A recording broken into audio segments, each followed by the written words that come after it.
बऱ्याच वेळा पारायणाच्या वेळी काही लोक ते ग्रंथ उचलतात काही केंद्रांमध्ये. कृपया दत्त जयंतीच्या दिवशीसुद्धा ग्रंथ हलवू नये. 8 दिवस हा ग्रंथ उचलू नये.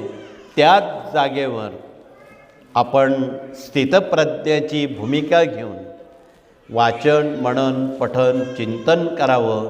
हाही संदेश सर्वदूरपर्यंत, सर्व केंद्रांपर्यंत आपण कृपया पोचवावा, हे कळकळीचं आवाहन.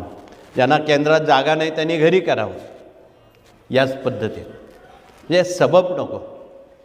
या सर्व पद्धतीनुसार याचं पालन आणि पावित्र्य राखण्याची जबाबदारी प्रत्येकाची वैयक्तिक राहणार आहे. आणि त्या दृष्टीने आपण या सर्व कार्याचा धावता आढावा या कार्यातून आपण कृपया घ्यावा, हे कळकळीचं आवाहन कर.